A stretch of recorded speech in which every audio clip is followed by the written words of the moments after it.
Hello, I'm Alan Weil, Editor-in-Chief of Health Affairs. Thank you for joining us for the latest in our series of Policy Spotlight discussions. Policy Spotlight is a series of virtual events Health Affairs launched last year, featuring in-depth conversations with influential health policy experts. Previous events have featured CMS Administrator Chiquita Brooks-LaSure, Innovation Director Liz Fowler, and most recently, former Secretary of the North Carolina Department of Health and Human Services, Mandy Cohen.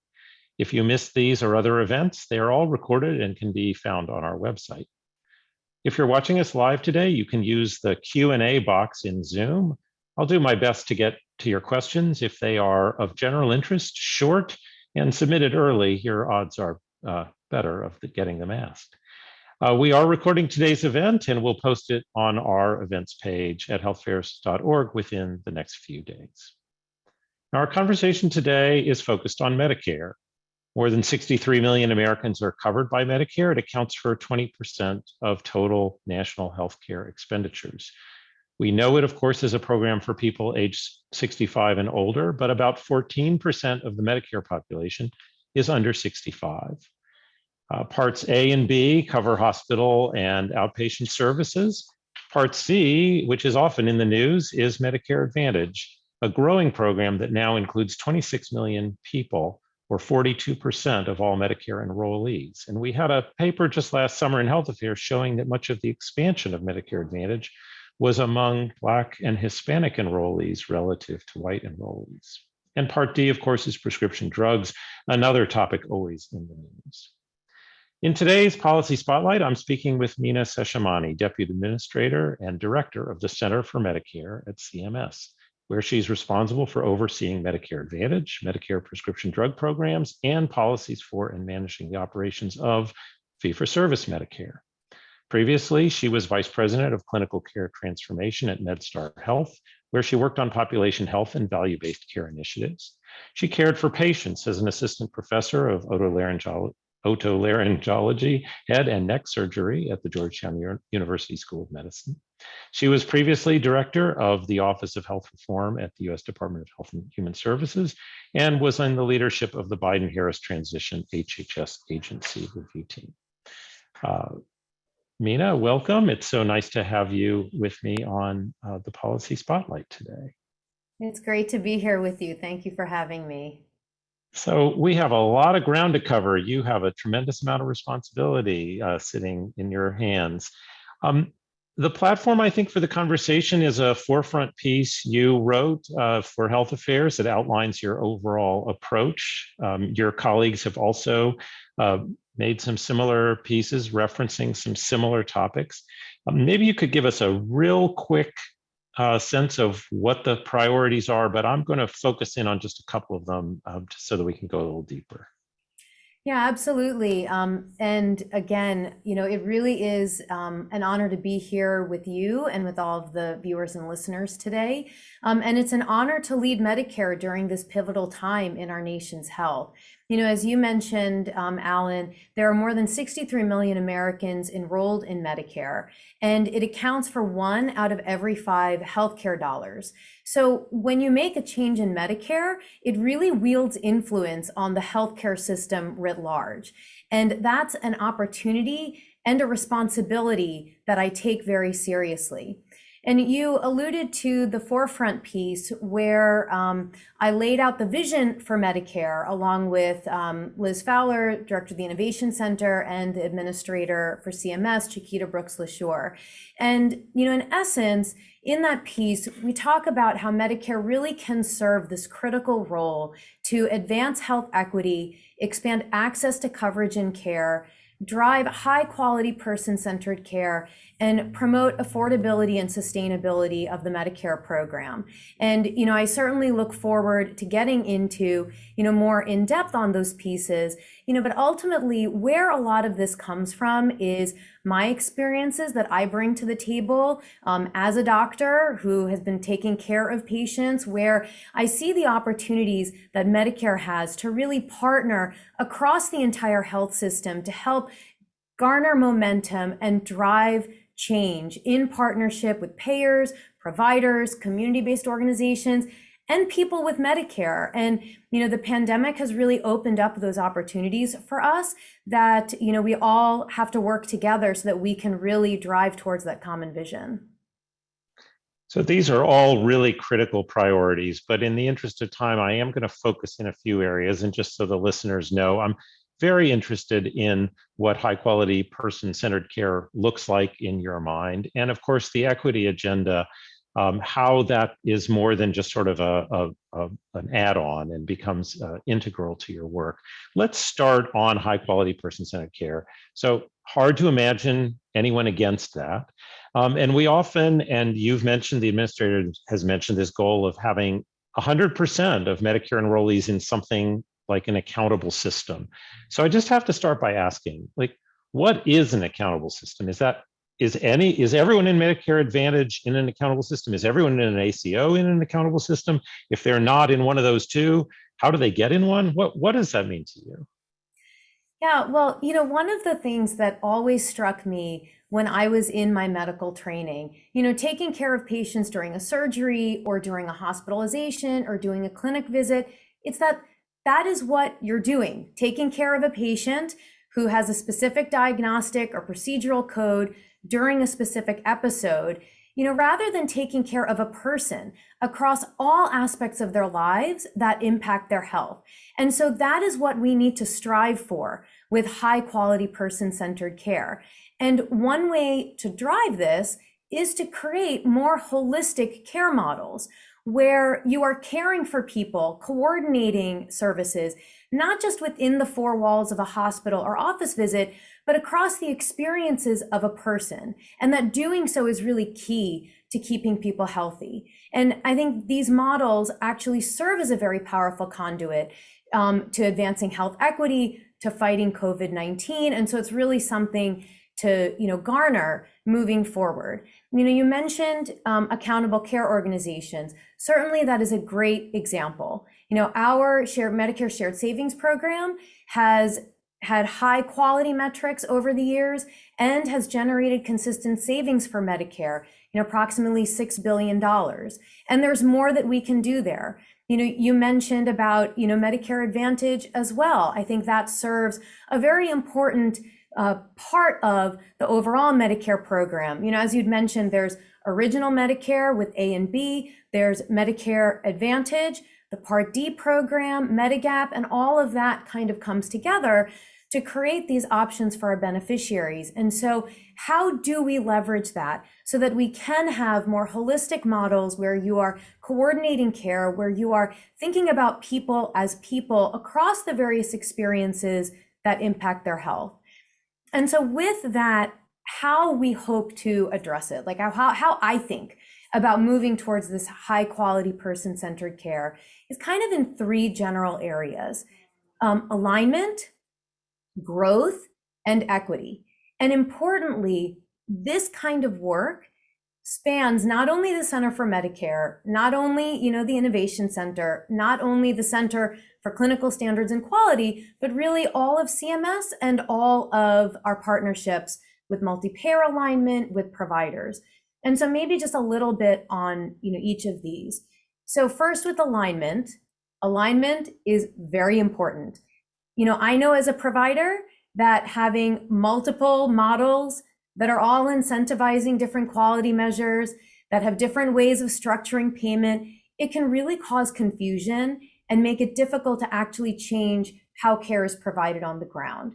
It's very important that we can align the work that occurs across the programs in Medicare and partner across the healthcare system writ large. Where are there things that we can learn from Medicaid in addressing equity, or with the commercial market, so that we can enable providers and the people they care for to be able to focus on what's most important, to create the stability so that people with Medicare can have the highest quality care.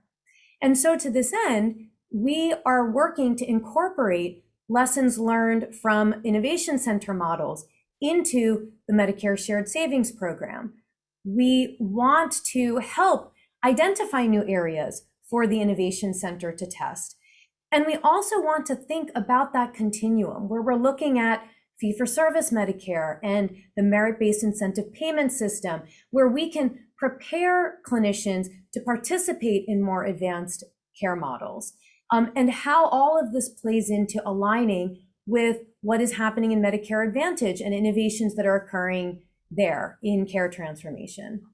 So that alignment is important, and that alignment can also further growth. Certainly there's a lot of benefit that people can get when we move towards these more holistic models, right? Our ACOs have incentives to make providers available after hours and virtually, which especially during the pandemic, they were able to turn and offer more team-based services to support communities during the pandemic, telehealth to enable access to care. And because ACOs also can operate more efficiently, they can also make healthcare more affordable. They can better meet a patient's needs because of the increased flexibility and offering, again, kind of the coordinated care that thinks about health-related social needs and personal circumstance, that's not always possible in a more siloed setting. And so increasing participation in these kinds of models are very important because of all of these benefits. And in particular, thinking about how we can increase this participation and growth for those communities who are underserved, or where there are disparities that we really want to address, or those social needs where being able to better integrate the care that's provided can really benefit people and enable providers to do the work that they want to do. And I think that ties into then that third bucket I mentioned on equity. There is a tremendous opportunity for more holistic care models to address the disparities that we have in our health system. We say quality care for all is not possible without care that's also equitable. So we are purposefully re-examining our programs to ensure that equity is part of their foundation. Examining ways, as I mentioned, that we can grow provider participation in rural and underserved communities in our models. How can we collect data and stratify data to reveal inequities where they exist, and then consider how we might best encourage the closure of those inequities? And so many of these inequities are also rooted in these health-related social needs: food insecurity, housing insecurity, transportation. I believe that the value-based models, these more holistic models that support a more team-based and coordinated approach to care, can truly make a difference to better address these kinds of needs for people with Medicare.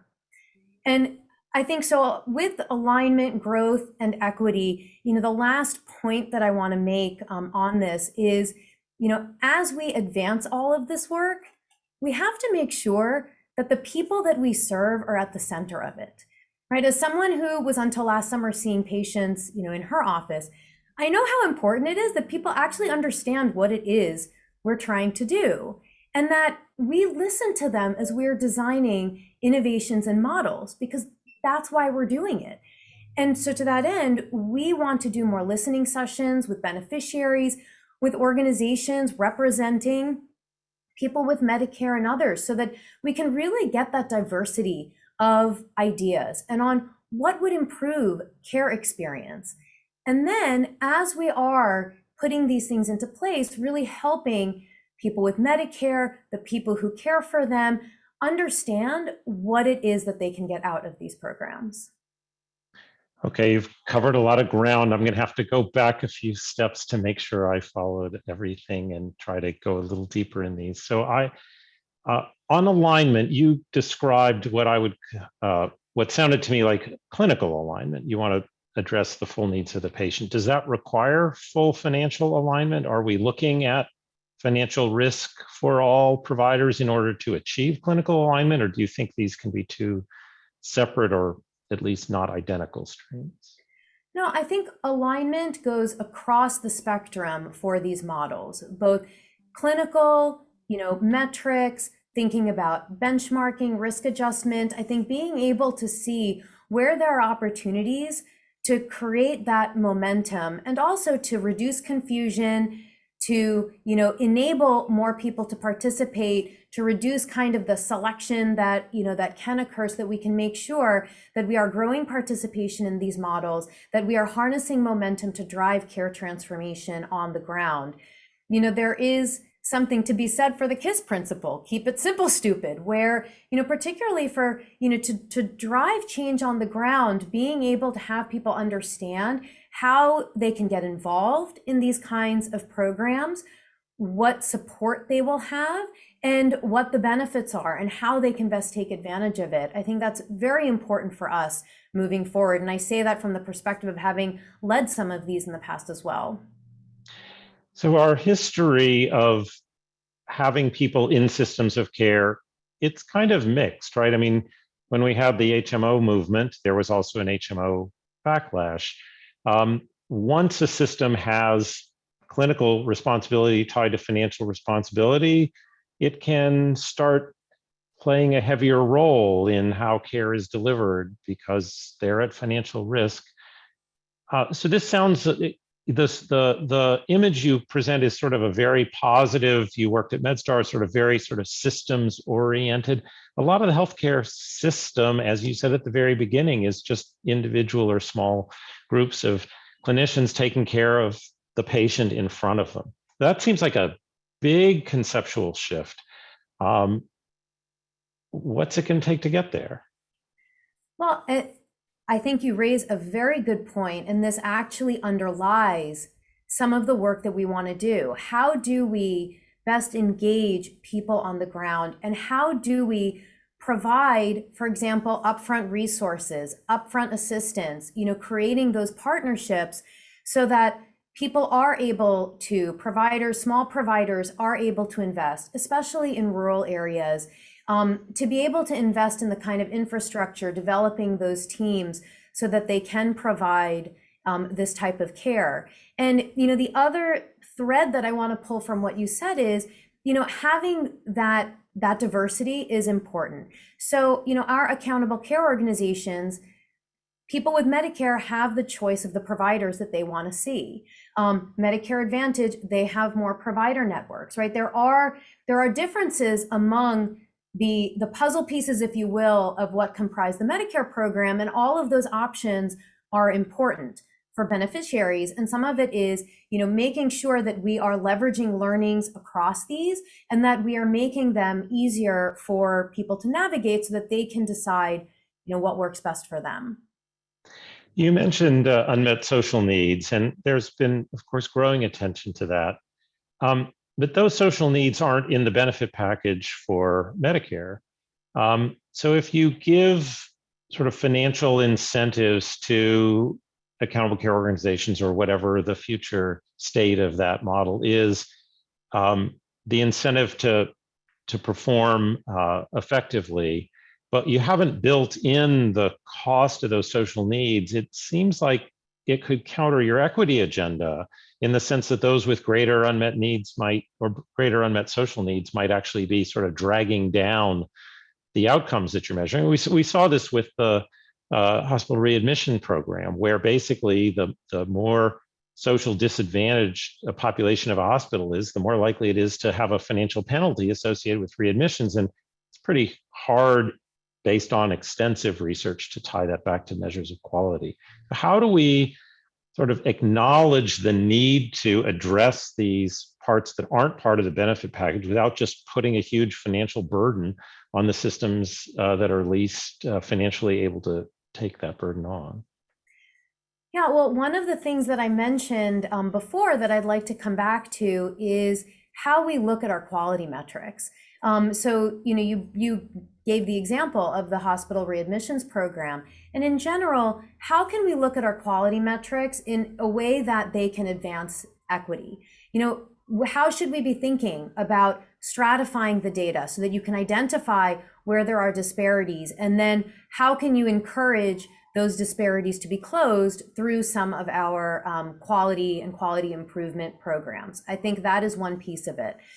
In terms of these care models, our accountable care organizations, many of them are at the forefront of working, for example, with community-based organizations, with employing community health workers, because again, when they see the benefit in terms of, the improvements in quality, in patient experience, in the reduction of unnecessary care, they stand to benefit and they are successful in our programs. And in fact, our accountable care organizations with the more diverse populations and underserved populations actually are some of our most successful in our program. So how do we harness that? How do we spread that?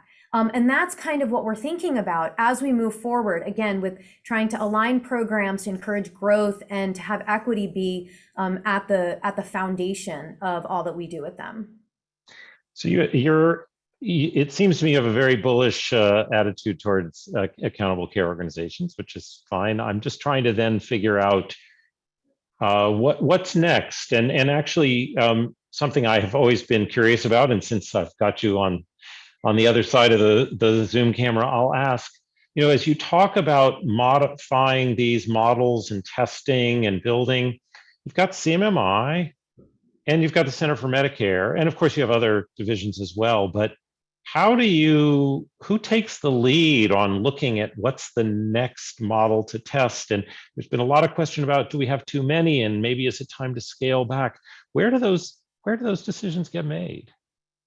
Yeah, well, hearkening back to another health affairs piece that we authored in, I believe, last August, where all of the leadership of CMS came together to talk about the vision of innovation for CMS. And importantly, that was a vision for all of CMS. The centers are all working very closely together on how, the Innovation Center is an area for testing. And what we do in all of our programs, we can identify things that would be important to test. And when something is found to have success in a test, in a model, thinking about it with an eye towards how that can then be incorporated into everyday operations for our programs and how something can then be scaled. So it very much is a collaboration so that, when you have a model, that it is thought out, it is identifying and acting upon an area for opportunity and improvement with an eye towards what that then means for the system writ large. And so, just one example of this, coming back to a theme about the resources that we were talking about and how you can bring underserved rural areas, small providers into some of these models, thinking about the ACO investment model. That is a model in CMMI that was very successful, where ACOs were given support to make infrastructure investments to improve care for beneficiaries, and that could be recouped through earned shared savings. And as a result of this, providers saved Medicare $380 million over several years and brought providers in these communities into these kinds of models. And so one of the things that we are thinking about is, what are the lessons learned from a model like that? And is that something that, we could think about, more broadly in the Medicare program, just as one example? You mentioned growth, and I said at the outset, if you want to see growth, look at Medicare Advantage. I'm curious how you feel about that. Is there an upper bound to how much of the program should be in MA? Is it a direct competitor with the ACO model, in which case you want sort of to figure out how the playing field is level between the two? It feels like, and I'll just also note, we publish so many papers in health affairs on Medicare, but the readily available data come out of the fee-for-service program, and a lot of studies about Medicare omit the MA population because they're not in the claims data. As it becomes this big, sort of, can we, as I say, how do you feel about its growth? Is there an optimal size for it? How do we assure level playing field between it and ACOs? Yeah, no, that's a great question. As you said, millions of Americans are enrolled in Medicare Advantage, and it plays an important role in the vision we've been talking about, advancing health equity, driving high quality person-centered care, and promoting affordability and sustainability of the Medicare program. We see a huge opportunity for partnership with Medicare Advantage plans. And as you mentioned, data comes into play here. We want to understand better how care innovations in Medicare Advantage are changing outcomes and cost, so that we can drive further value of the Medicare dollar and the health of beneficiaries. There's been a lot of innovation in this space, and we want to better understand it. We want to be able to learn from it, and we want to be able to harness it for the greater program. And we want to be able to have this data because we want to be responsible stewards of the program at the end of the day. So, some examples here, of things that we're proposing. We have recently proposed that plans submit more data on how Medicare dollars are spent to provide supplemental benefits like dental, vision, hearing, transportation, housing support, meals. Because again, we want to learn more about how these benefits support the health and social needs of people on Medicare. And we want to understand how the Medicare dollar is being spent, and are we getting the most value for the Medicare dollar? For special needs plans, Medicare Advantage special needs plans, we are proposing to require that they screen for housing instability, food insecurity, and transportation for their enrollees. Because for these communities that oftentimes are struggling with poverty, these health-related social needs are particularly prevalent. So we want to encourage providers to take a more holistic approach to promoting equity and fully addressing their patients' needs. And this also comes back to that alignment. We want more transparency, more data, because we want to work to align and partner between Medicare Advantage and Original Medicare so that we can more fully harness the change that's possible in our system. So again, to that end, we are seeking comment on how Medicare Advantage plans are transforming care and driving equity through value-based models with providers to use in potential development of a star ratings measure.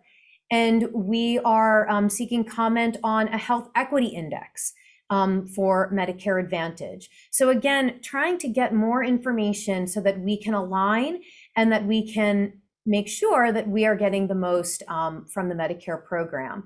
And then taking that, coming back to the broader picture where multi-payer alignment is possible. So not just between original fee-for-service and Medicare Advantage, but also thinking about Medicaid and the commercial market and where there are opportunities to have more of those shared learnings, more of that alignment so we can really drive transformation. And to that end, we're taking part in the Healthcare Payment Learning and Action Network, where they're standing up state transformation collaboratives, again, towards that end. Well, I was just about to bring up alignment across other systems. So I did get a question about Medicare supplemental plans. I got a question about some of the safety net providers, FQHCs, rural health clinics that have other payers. And of course, if you go to, there's certain practices that are very dominated by Medicare by nature of the conditions that they treat. But if you go to a hospital, a safety net hospital, they may have a tremendous Medicaid population. And of course, your standard general hospital has a commercial population as well. So you can do all this alignment within Medicare, but then from the provider perspective, which of course is one you have, even coordination within Medicare, if it's not coordinating across these other systems, is going to come as a sort of a jumble to you. So I was wondering if you could just, since you ended right there, I wondered if you could just say a little more, other than the Learning and Action Network, sort of how Medicare at one level, it's the biggest player, but it also needs to be able to follow sometimes because leadership can come from other places. Where are some opportunities for alignment across payers, not just within the Medicare models? I think you are exactly right. It is very important that we are thinking broader than Medicare when we are looking towards that alignment. And, within CMS, we are partnering very closely with Medicaid. As we think about how we can advance equity in particular, are there ways that things have been done in Medicaid that are things that we should learn about and take on in Medicare?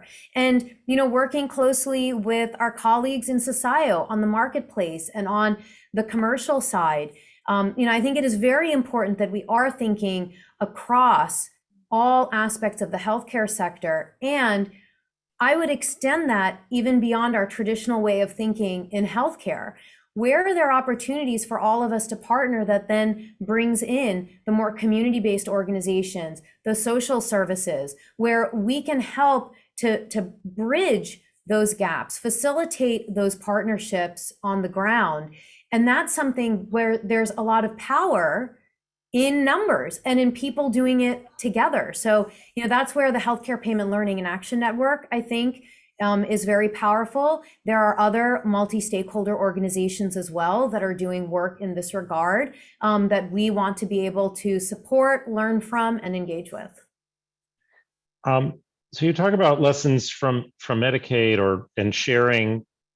The highest cost subgroup of Medicare enrollees is duals, and the highest cost subgroup of Medicaid enrollees is duals, people in both programs.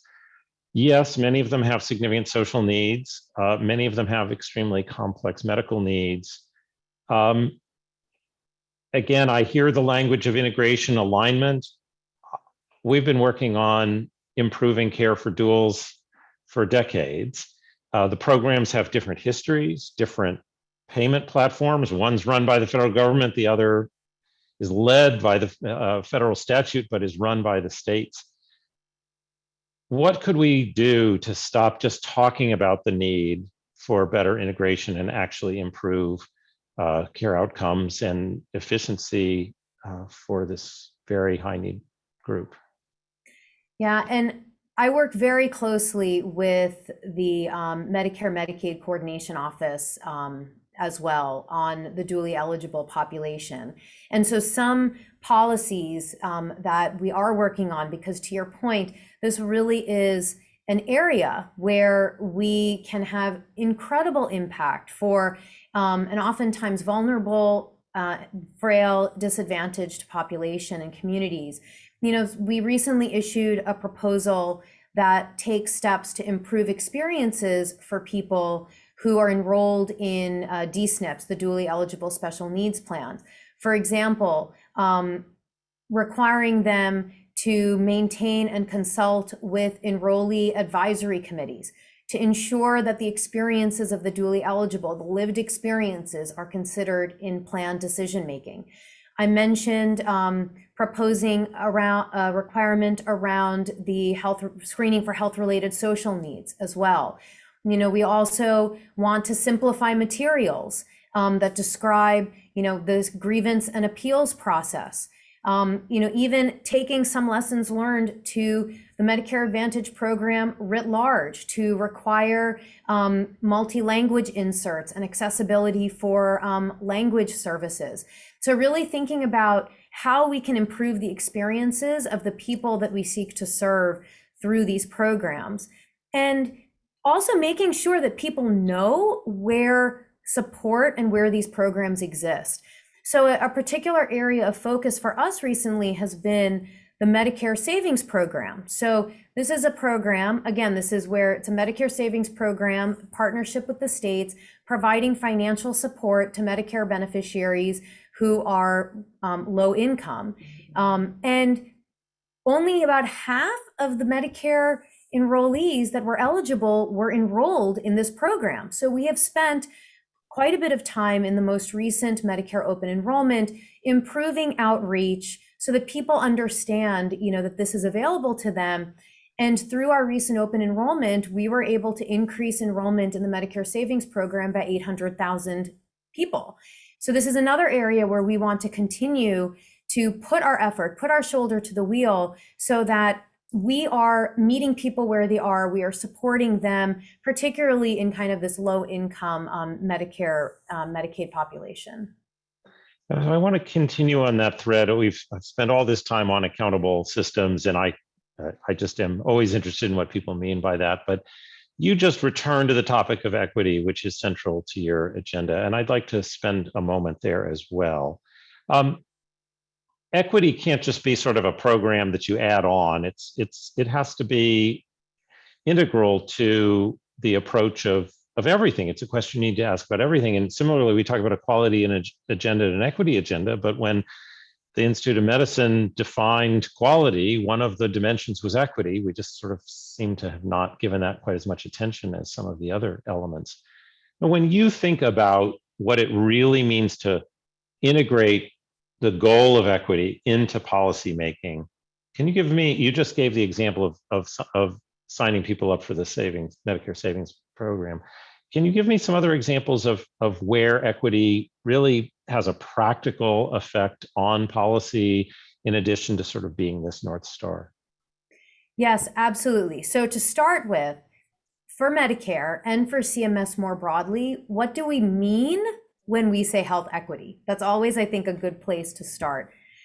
So health equity means the attainment of the highest level of health for all people, where everyone has a fair and just opportunity to attain their optimal health, regardless of race, ethnicity, disability, sexual orientation, gender identity, socioeconomic status, geography, preferred language, or any of the other factors that affect access to care and health outcomes.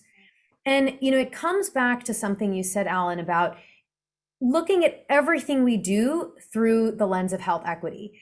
That is something that is very important and that resonates with me in particular, because having taken care of patients, I know that when the system doesn't work, it's those individuals with complex health and social needs who fall through the cracks. And so it is very important for us that we look at our everyday operations, our everyday policy making with that lens of health equity, because if we can make the system, if we can make sure that care is reliable, easy to navigate, high quality, comprehensive, that is going to particularly support those people who may not otherwise have the resources or the ability to advocate for themselves and navigate that complexity. And so really, really embodying that in every single thing that we do through our operations is important. So the Medicare Savings Program is an example. How do we make sure that we are engaging in outreach, that people know where the programs are and how they can best be supported? Another example is where we are improving the capacity of healthcare organizations. So following congressional action in December, we announced that we're funding more medical residency positions in hospitals serving rural and underserved communities. Again, thinking about the everyday operations where if you can train providers in the very communities that need them most, that means that those providers will be better equipped to treat and care for people in these communities, and they'll be more likely to practice there after finishing. So really thinking about like our everyday programs and how that can advance equity. And then the second piece of it is, some of what we've been talking about, where you have more specific policies that drive health equity. So here, as we were talking about evaluating our quality metrics and how can you stratify them to identify disparities, or are there specific equity metrics like the Health Equity Index and Medicare Advantage that I referenced earlier, or where you can facilitate, the screening of health-related social needs and building those coalitions for more holistic care that cross the various sectors that care for people, as some examples on kind of that more specific policy side as well. I want to directly bring in a couple of questions that have come in. Some of these, maybe you can help us out with. Someone asked about beneficiary choice. There's so many choices for beneficiaries to make. It's hard to make rational comparisons. You have star ratings and you have various decision tools. What's the next frontier on helping beneficiaries make choices? Yeah, I do think that there is work to be done to make the healthcare system more navigable. And how can we make sure that that choice that people have is meaningful, that they can follow it and understand it, and that it's useful for them, and that they're able to navigate. So certainly we are looking with our office communications at Plan Finder and where there are improvements to Medicare.gov. And again, this is where we're also thinking about where, there are opportunities to have data that can help people to understand better what their choices are, and where that data can also shed light on what works and what isn't in our healthcare system so we can all engage in that continuous learning. Another question came in about equity for people with rare diseases. It says Medicare defines medical necessity as on label and in compendia, but 90% of what rare patients need is not on label, and there are no compendia in rare diseases like there is in cancer. This is not my area of expertise, but I wonder if you could help the listener understand more about this topic or respond to the issue raised. Yeah, and I think, where I come back to is we want to make sure that people with Medicare are at the center of everything we do. We want to make sure that we are serving them in the best way that we can. And what's critical there is really engaging with, I mentioned partnership, engaging with the various thought partners, people who can partner with us in providing care and people who are receiving care, and particularly focusing on the voices that aren't often heard. And so we really welcome having that diversity. I am making a concerted effort to be able to hear from the diversity of stakeholders in the system so that we can try to address the various needs of our populations, and that we can set up programs that can really advance health equity and drive this high quality person-centered care.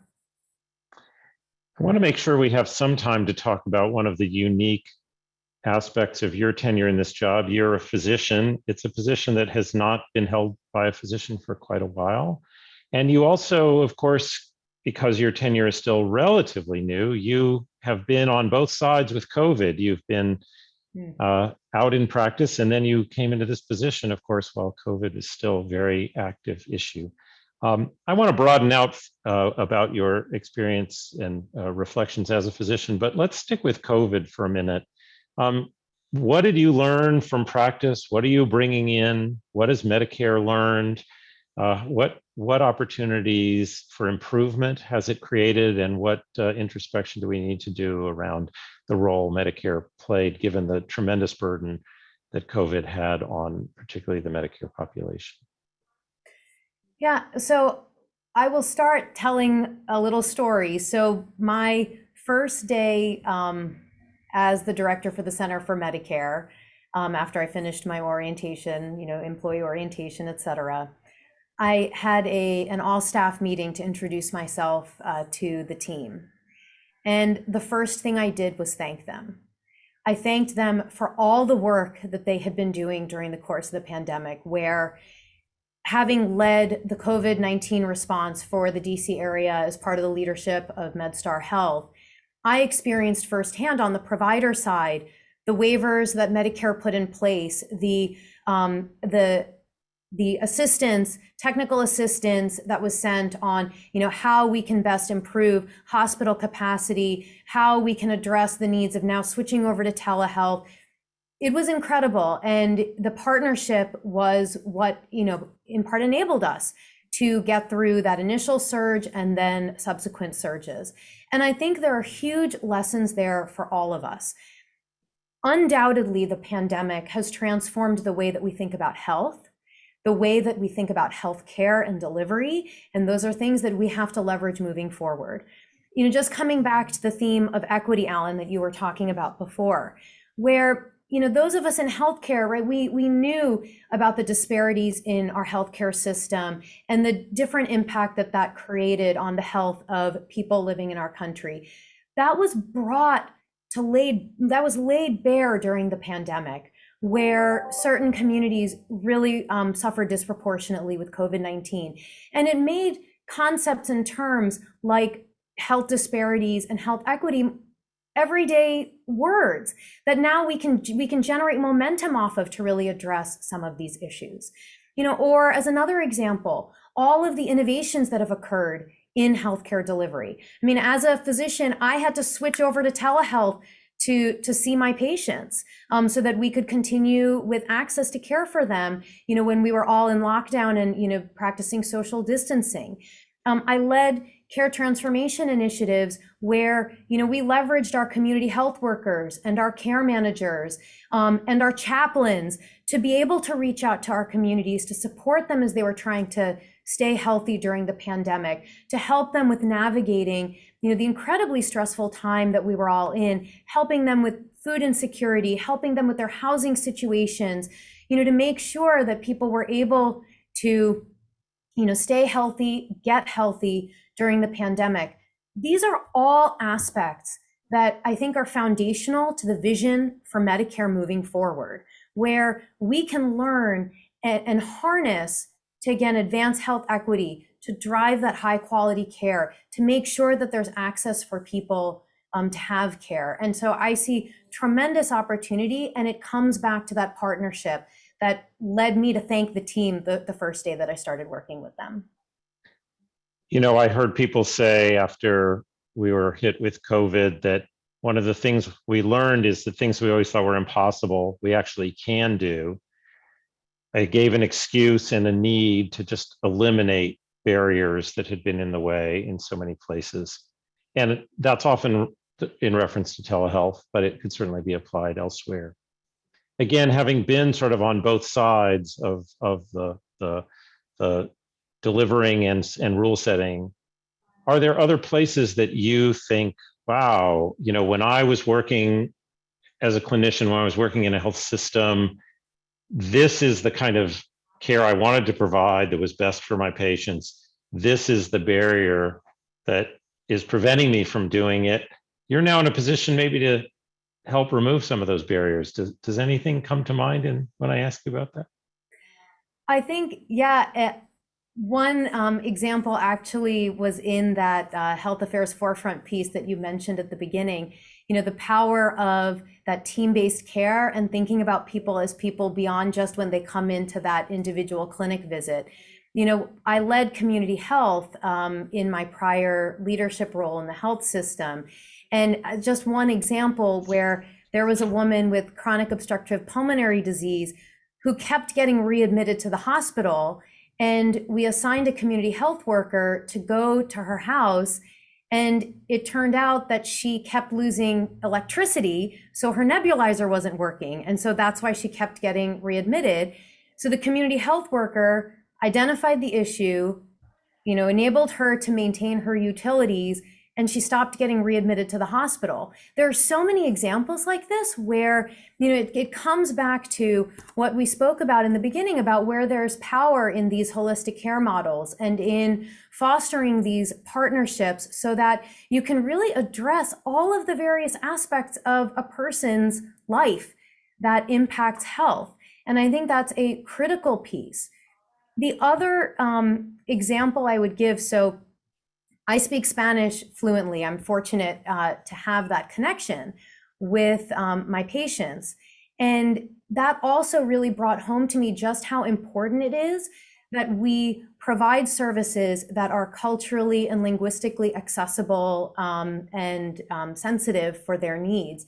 I had, as an otolaryngologist, a head and neck surgeon, ear, nose, and throat, I remember one time I had a mom bring in her 9-year-old daughter, and she spoke Spanish, and she told me that her daughter had this drainage coming from her nose, and that she kept going to doctors, and they said it was allergies, and she had been on all these allergy medications and nothing was helping. And so I was talking to her in Spanish, and I was asking her about as her child was growing up and kind of what she experienced. And I said, by any chance, did your daughter ever put anything in her nose? And she said, well, when she was 5 years old, she put a bean in her nose. But, I didn't think anything of it. I mean, that was like 5 years ago. And guess what? I got my endoscopes and I removed a 4-year-old bean husk from her nose.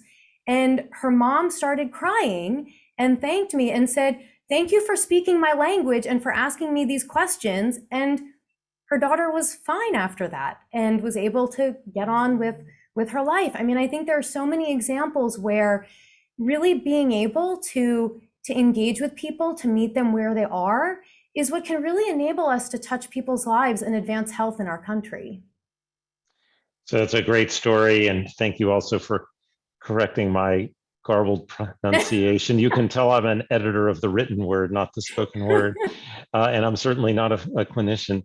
All of these things come through. I am thinking as you talk about this integration and broader perspective, and then reference to the last person, I think we've established the last person before you who was a physician who ran Medicare was Bob Berenson, who I've had the pleasure of working with over many years. And one of the things that he's always said that stood out for me is we can talk all we want about these alternative payment models, but they tend to build off of a fee-for-service chassis.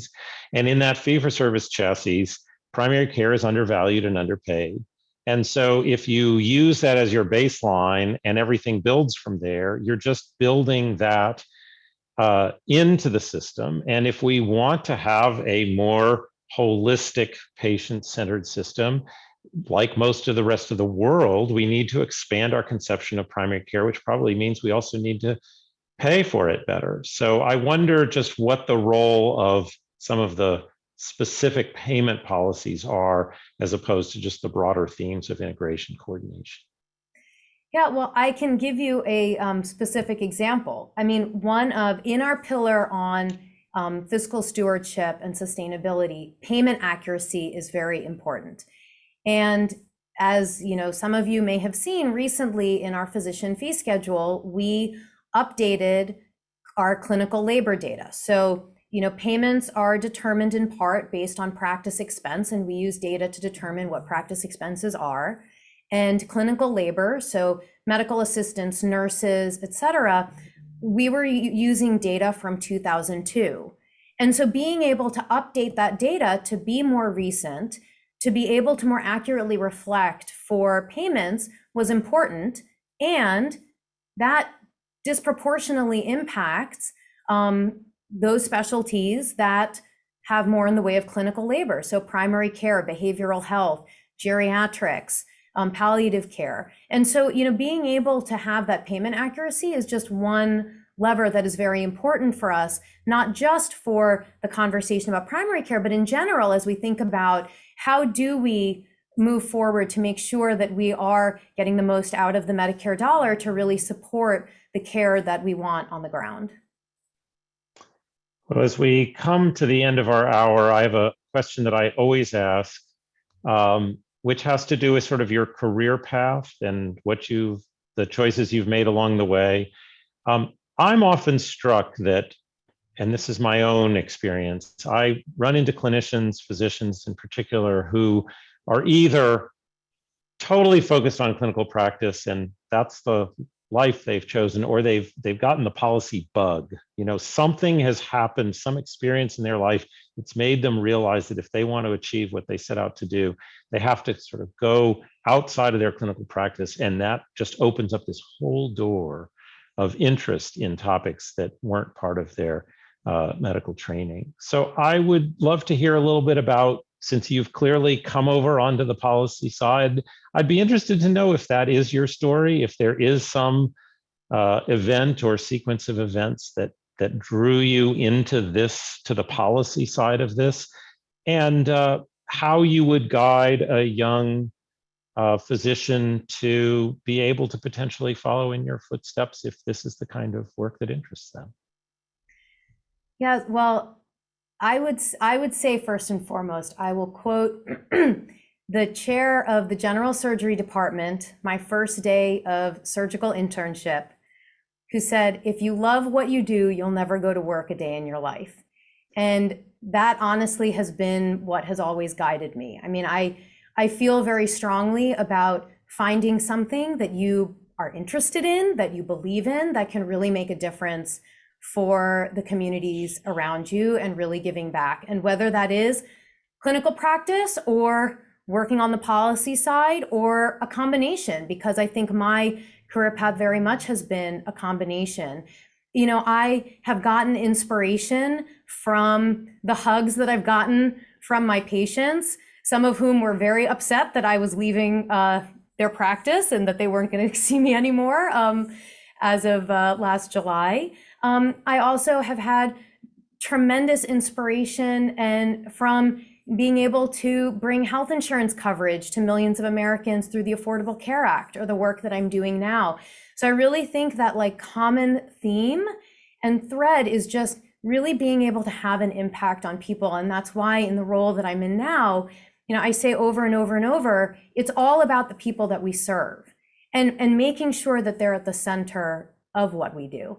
And I just feel very fortunate that I have had the opportunity, to be in the OR taking care of a woman who was a young adult who came in with sinus disease, polyps that were completely out of control because thanks to the Affordable Care Act, she finally was able to get on her parents' health insurance and be able to get it addressed. I think there are so many of us who have these kinds of stories where you see how the policies that are made play out in the lives of real people every day. And it's just such a privilege to be able to work on this. And is there any specific practical advice you'd give to a young physician to make sure that they get to have those experiences that might bring them into this? Or is it just sort of happenstance and who you are? I mean, I think it is keeping your eyes open, identifying where there is a thorny issue that needs to be tackled, rolling up your sleeves and diving in and trying to do something about it. Creating that coalition of the willing, I think partnerships and collaboration is extremely important to accomplish anything. And also finding those mentors and finding that support from people who have gone ahead of you, who can give you advice on, what are experiences that you should gain, what are areas of expertise that you should build, and who are the types of people that, again, you can build this coalition with, and who can provide that kind of support and guidance as you are navigating. Well, Dr. Seshamani, thank you so much for being with me on today's Policy Spotlight and for taking your talent and energy and dedicating it to the program that, as you note, accounts for 1 out of 5 healthcare dollars and serves tens of millions of Americans. And we need people at the helm who care about the population served, and you've made abundantly clear that that is your focus. So I'm really appreciative of not just you being here, but the service you're giving to our nation. To those in the audience, if you like this Policy Spotlight, keep your eyes on healthaffairs.org for future events. We also have other types of events, for example, the Journal Club that you see on your screen now. Join our email list to hear about these as they are announced. You can listen to my podcast, A Health Odyssey, where I interview leading researchers in health policy today. Thank you all for joining us, and we are adjourned.